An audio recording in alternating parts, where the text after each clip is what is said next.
আপনাদের সবাইকে স্বাগতম আজকের আমার এই ভিডিওতে। আশা করি আপনারা সবাই ভালো আছেন। তো আজকে আমরা আপনাদের টেস্টে কিছু চেঞ্জেস আসছে, তো ওই জিনিসগুলো নিয়ে আলোচনা করব। এই চেঞ্জেসটা আসছে অবশ্য এই বছরেরই আপনার 2025-এর নভেম্বরে, নভেম্বর 24 থেকে আপনার জিনিসগুলো এফেক্টিভ হয়েছে। তো এই চেঞ্জেসগুলো আসলে কি আপনারা তো চিন্তা করতেছেন চেঞ্জেসগুলো কি হইতে পারে। এটাতে মেজর কোনো চেঞ্জ না, টু বি অনেস্ট। আপনার পার্কিংয়ের কোনো চেঞ্জ হয় নাই, আপনার ড্রাইভিং স্টাইলের কোনো কিছু চেঞ্জ হয় নাই, ম্যাসিভ কোনো চেঞ্জ হয় নাই। হ্যাঁ, তবে যেগুলো চেঞ্জ হচ্ছে সেগুলো সব একদিক দিয়ে বলতে গেলে ভালো। আপনাকে কিছু জিনিস একটু কম করাবে। আহ, আরেক দিক দিয়ে হয়তো একটু চ্যালেঞ্জিং হইতে পারে, আপনার টেস্টটা একটু চ্যালেঞ্জিং হইতে পারে। তো আজকে আমরা দেখব যে কোন জিনিসগুলো ভালো হয়েছে অথবা কোন জিনিসটা আপনার হয়তো একটু চ্যালেঞ্জিং হইতে পারে আপনার টেস্টটা। ওকে, প্রথমত তিনটা মেজর চেঞ্জেস হয়েছে, তিনটা মেজর চেঞ্জেস, এবং এই তিনটা মেজর চেঞ্জেস হওয়ার মেইন কারণটা আগে প্রথমত এক্সপ্লেন করি কেন এই চেঞ্জেসগুলো আনা হয়েছে। দেখেন, বেসিক্যালি ড্রাইভিং টেস্ট যেটা হয় সেটা তো হওয়া উচিত আপনার যখন আপনি ড্রাইভ করেন রেগুলার ডে টু ডে লাইফে, যখন আপনি ড্রাইভ করেন ওই অনুযায়ী। তো যারা নতুন ড্রাইভার অথবা যারা ইয়াং ড্রাইভার আছে, তো ওরা যখন লেসনগুলো নেয় তখন অনেক ক্ষেত্রে দেখা যায় যে ওরা এনাফ আপনার ডুয়েল ক্যারেজওয়েতে ড্রাইভ করে না, অথবা কান্ট্রি লেন্সগুলোতে ড্রাইভ করে না। এবং একটা স্ট্যাটিস্টিক্স ওরা হয়তো রিসেন্টলি করছে, একটা সার্ভে করছে, এবং ওই সার্ভের অনুযায়ী যে স্ট্যাটিস্টিক্সটা আসছে ওইটাতে দেখা যাচ্ছে বেশিরভাগ ইয়াং ড্রাইভার অথবা নিউ ড্রাইভারের অ্যাক্সিডেন্ট যেগুলো হচ্ছে সেগুলো হচ্ছে ইদার রুরাল রোডগুলোতে, কান্ট্রি সাইড রোড যেগুলো বলে, কান্ট্রি লেন্স, ওইগুলোতে, অথবা ডুয়েল ক্যারেজওয়েতে অথবা মোটরওয়েতে। ওকে, সো এই জিনিসটাকে একটু ভালো মতো আরও প্র্যাকটিক্যাল করার জন্য, যাতে আপনারা ভালো মতো ওখানে কনফিডেন্টলি ড্রাইভ করতে পারেন, নিউ ড্রাইভার অথবা ইয়াং ড্রাইভার যারা আছে ওরা যদি ভালো মতো কনফিডেন্ট না হয় তাহলে তো ধরেন নার্ভাস থাকে, স্পেশালি কান্ট্রি লেন্সে। আমি যখনই আমার লার্নারকে প্রথমবারের মতো কান্ট্রি লেনে নিয়ে যাই, ওরা গাড়ি মুভই করে না। এখন ধরেন কান্ট্রি লেনগুলোতে আপনার ন্যাশনাল স্পিড কান্ট্রি লেনগুলোতে হচ্ছে আপনার 60, অনেক সময় এটা 40ও হইতে পারে, 50ও হইতে পারে, 30ও হইতে পারে। সো এটা ভেরিয়াস স্পিড লিমিট হয়, কিন্তু যখন আপনার 20-30-র উপরে চলে যায় তখন ওই লেনগুলো তো প্রথমত ন্যারো, আর এটা কমফোর্ট জোনের বাইরে চলে যায়। তো মানুষজন তখন আস্তে আস্তে ড্রাইভ করে, যখন আস্তে আস্তে ড্রাইভ করে তখন পেছনের গাড়িগুলো একটু অ্যানয়েড হয়ে যায়। এখন এটাও না যে আপনাকে 60 কান্ট্রি সাইড লেনে 60 ড্রাইভ করতে হবে। যেটা কান্ট্রি সাইড লেনের আপনার যেটা মেইন যেটা জিনিস সেটা হচ্ছে, যদি আপনার 60 বলে আর আপনার যখন রোড একটু লম্বা স্ট্রেচড, যখন আপনি রোডটা দেখতেছেন তখন আপনি ট্রাই করবেন 60-র কাছাকাছি যেতে, depending on the road condition. তো এইটা অনেক সময় করে না লার্নাররা। এটা যখন কেউ নতুন যায় অথবা শেখার পরে যায় তখন এই জিনিসটা হয় না।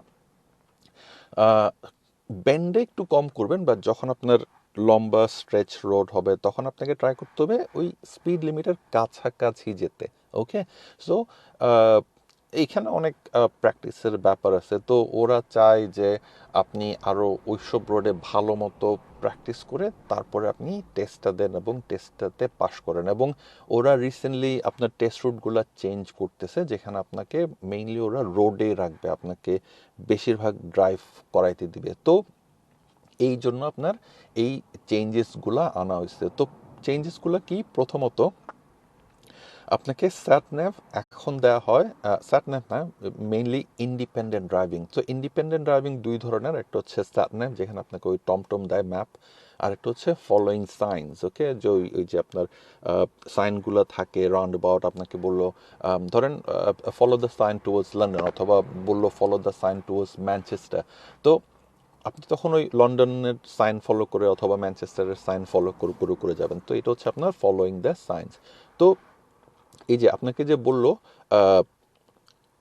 ইন্ডিপেন্ডেন্ট ড্রাইভিং, এই ইন্ডিপেন্ডেন্ট ড্রাইভিংটা এখন যেটা হচ্ছে সেটা 20 মিনিটের রাফলি। ওকে, মোরলেস 20 মিনিটের আপনার একটা ইন্ডিপেন্ডেন্ট ড্রাইভিং হয়, আর বাকিটা আপনার এক্সামিনার আপনাকে ডাইরেক্ট করে।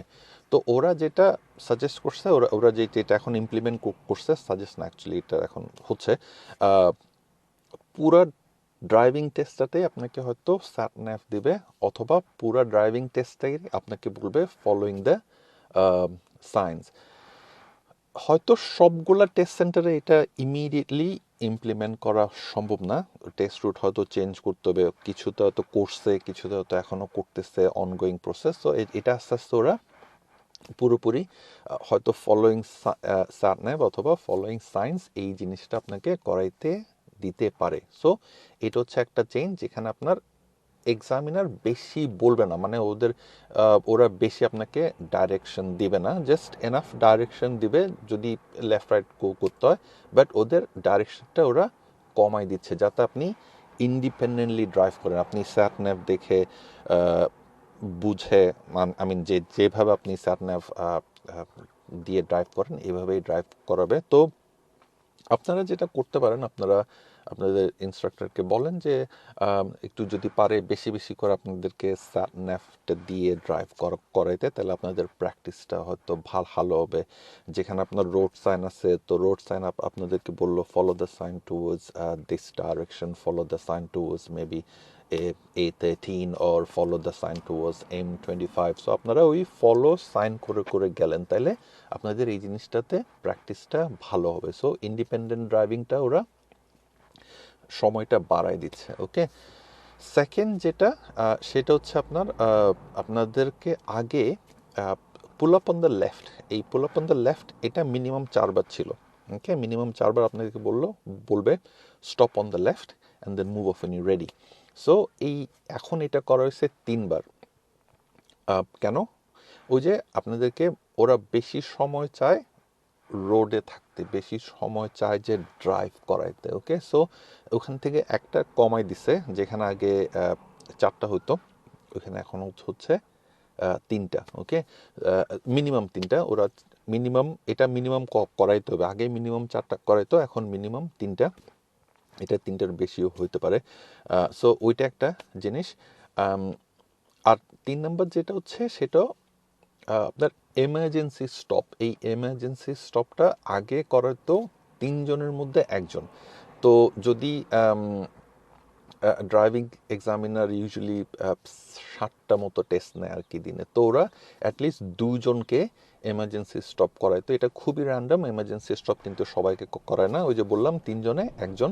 কিন্তু এখন যেটা করাবে সেটা হচ্ছে 7জন 1জন। সো বেসিক্যালি ওর পুরা দিনে ওরা রাফলি 7টা টেস্ট করায়, এই 7টা টেস্টের মধ্যে খালি 1জনকেই বলবে এমার্জেন্সি স্টপ করানোর জন্য। কারণ এই যে দেখেন, পুল আপ অন দ্য লেফট অথবা এমার্জেন্সি স্টপ করানোর জন্য আপনাদের কিন্তু একটা রোডে নিয়ে যাইতে হয়, স্পেশালি এমার্জেন্সি স্টপ করানোর জন্য একটা রোডে নিয়ে যাইতে হয় যেটা সুটেবল এমার্জেন্সি স্টপ। কারণ এমার্জেন্সি স্টপ তো ওরা আপনাদেরকে বিজি রোডে অথবা ডুয়েল ক্যারেজওয়েতে এই ধরনের রোডে এমার্জেন্সি স্টপ করাবে না।